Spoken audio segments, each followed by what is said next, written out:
Hello, hôm nay Hà Thanh xin giới thiệu các bạn video hướng dẫn quy định trình tự ngừng, giảm mức cung cấp điện theo thông tư 04/2025 TT-BCT. Mục đích và đối tượng áp dụng.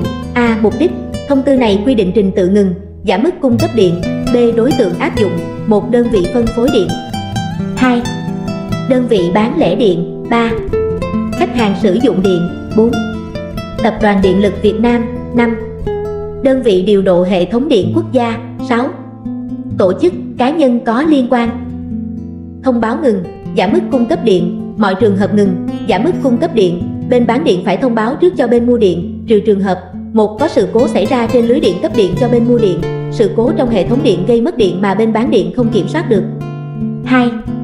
Có nguy cơ gây sự cố, mất an toàn nghiêm trọng cho người, thiết bị và hệ thống điện. 3. Thiếu nguồn điện đe dọa đến việc bảo đảm an toàn cân bằng cung cầu điện của hệ thống điện. 4. Có sự kiện bất khả kháng.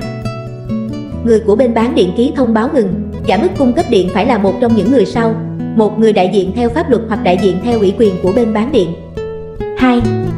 Người giữ chức danh được ủy quyền ký thông báo ngừng, giảm cung cấp điện do hai bên thỏa thuận trong hợp đồng mua bán điện. Nội dung thông báo ngừng, giảm mức cung cấp điện bao gồm: 1. Địa điểm ngừng, giảm mức cung cấp điện, mức công suất giảm hoặc khả năng cung cấp tối đa trong trường hợp giảm mức cung cấp điện. 2. Lý do ngừng, giảm mức cung cấp điện. 3. Thời gian bắt đầu ngừng, giảm mức cung cấp điện. 4. Thời điểm dự kiến đóng điện trở lại hoặc bảo đảm mức cung cấp điện bình thường. Các trường hợp ngừng, giảm mức cung cấp điện. Ngừng, giảm mức cung cấp điện khi có nhu cầu sửa chữa, bảo dưỡng hoặc nhu cầu khác theo kế hoạch, cụ thể như sau: 1. Ngừng, giảm mức cung cấp điện theo kế hoạch của bên bán điện khi có nhu cầu sửa chữa, bảo dưỡng, đại tu, xây lắp các công trình điện và các nhu cầu khác theo kế hoạch của bên bán điện hoặc theo yêu cầu của tổ chức, cá nhân trong trường hợp để bảo đảm an toàn thi công các công trình phục vụ lợi ích quốc gia, lợi ích công cộng. 2. Ngừng, giảm mức cung cấp điện theo yêu cầu của bên mua điện. 3. Ngừng cấp điện theo yêu cầu của tổ chức, cá nhân có liên quan.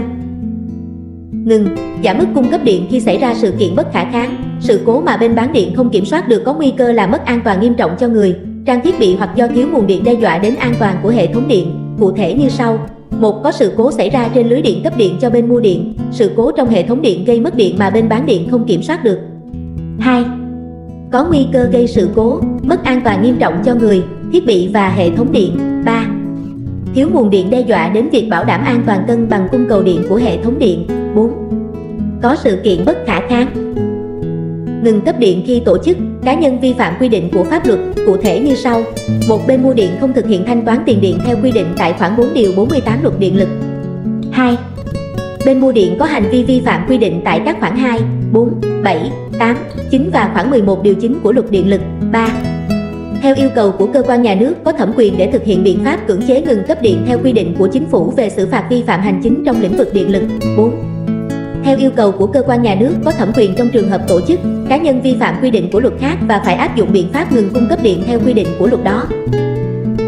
Trình tự ngừng, giảm mức cung cấp điện. Trường hợp ngừng, giảm mức cung cấp điện khi có nhu cầu sửa chữa, bảo dưỡng hoặc nhu cầu khác theo kế hoạch, bên bán điện phải thông báo cho bên mua điện biết trước thời điểm ngừng, giảm mức cung cấp điện ít nhất 05 ngày, bằng hình thức cụ thể như sau: 1. Gửi thông báo bằng văn bản hoặc thông báo bằng hình thức khác đã được hai bên thỏa thuận trong hợp đồng mua bán điện cho khách hàng có sản lượng mua điện trung bình trên 100.000 kWh một tháng. 2. Thông báo trong 03 ngày liên tiếp trên phương tiện thông tin đại chúng hoặc các hình thức khác đã được thỏa thuận trong hợp đồng mua bán điện đối với các khách hàng còn lại. Trong đó thời điểm thông báo đầu tiên phải đảm bảo trước thời điểm ngừng, giảm mức cung cấp điện ít nhất 05 ngày. Trường hợp bên mua điện có đề nghị thay đổi thời gian ngừng, giảm mức cung cấp điện đã được thông báo thì phải trao đổi với bên bán điện trước thời điểm ngừng, giảm mức cung cấp điện ít nhất 48 giờ. Bên bán điện có trách nhiệm xem xét, giải quyết đề nghị của bên mua điện, cụ thể như sau: 1. Trường hợp không thể thay đổi việc ngừng, giảm mức cung cấp điện, bên bán điện vẫn được ngừng, giảm mức cung cấp điện theo kế hoạch nhưng phải thông báo lại cho bên mua điện và nêu rõ lý do trước thời điểm ngừng, giảm mức cung cấp điện đã thông báo ít nhất 24 giờ. 2. Trường hợp chấp nhận thay đổi thời gian ngừng, giảm mức cung cấp điện, bên bán điện phải thông báo trước cho bên mua điện trước thời điểm ngừng, giảm mức cung cấp điện đã thông báo ít nhất 24 giờ. Một số lưu ý trong việc thực hiện ngừng, giảm mức cung cấp điện khi có nhu cầu sửa chữa, bảo dưỡng hoặc nhu cầu khác theo kế hoạch. 1. Sau khi thông báo ngừng, giảm mức cung cấp điện, bên bán điện có trách nhiệm tiến hành ngừng, giảm mức cung cấp điện theo đúng nội dung đã thông báo. Trường hợp không thực hiện ngừng, giảm mức cung cấp điện theo nội dung đã thông báo, bên bán điện có trách nhiệm thông báo lại cho bên mua điện trước thời điểm ngừng, giảm cung cấp điện đã thông báo ít nhất 24 giờ. 2. Sau khi tiến hành ngừng, giảm mức cung cấp điện, bên bán điện phải ghi đầy đủ thời gian, nội dung, trình tự thao tác ngừng, giảm mức cung cấp điện vào sổ nhật ký công tác hoặc nhật ký vận hành. 3. Bên bán điện phải cấp điện trở lại theo đúng thời hạn đã thông báo. Trường hợp thời gian cấp điện trở lại bị chậm so với thời gian đã thông báo từ 1 giờ trở lên, bên bán điện phải thông báo cho khách hàng có sản lượng mua điện trung bình trên 100.000 kW trên giờ một tháng thời gian cấp điện trở lại bằng điện thoại hoặc hình thức thông báo khác do hai bên thỏa thuận trong hợp đồng mua bán điện. Trình tự ngừng, giảm mức cung cấp điện khi xảy ra sự kiện bất khả kháng, sự cố mà bên bán điện không kiểm soát được có nguy cơ làm mất an toàn nghiêm trọng cho người, trang thiết bị hoặc do thiếu nguồn điện đe dọa đến an toàn của hệ thống điện. 1. Xác định nguyên nhân, phạm vi ảnh hưởng, thời gian dự kiến cấp điện trở lại. 2. Thông báo cho bên mua điện biết theo hình thức thông báo đã được hai bên thỏa thuận trong hợp đồng mua bán điện. 3.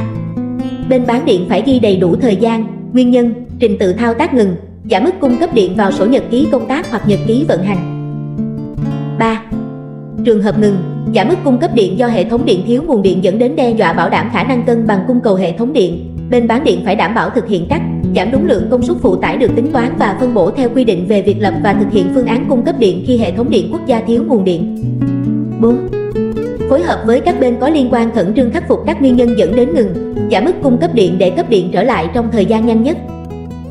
Báo cáo ngừng, giảm mức cung cấp điện, báo cáo định kỳ hàng tháng, trước ngày 15 hàng tháng. Công ty điện lực tỉnh và các đơn vị phân phối, đơn vị bán lẻ điện được cấp giấy phép hoạt động điện lực có tổng quy mô công suất lắp đặt của các trạm biến áp từ 03 MVA trở lên có trách nhiệm tổng hợp, báo cáo bằng văn bản gửi qua dịch vụ bưu chính hoặc hệ thống thư điện tử đến Sở Công Thương tại địa phương kết quả thực hiện ngừng, giảm mức cung cấp điện tháng trước liền kề trong phạm vi quản lý. Báo cáo bao gồm: 1. Báo cáo tổng hợp thực hiện ngừng, giảm mức cung cấp điện hàng tháng theo mẫu quy định tại phụ lục 2 theo thông tư 04/2025 BCT. 2. Báo cáo chi tiết thực hiện ngừng, giảm mức cung cấp điện hàng tháng theo mẫu quy định tại phụ lục 3 theo thông tư 04/2025 BCT.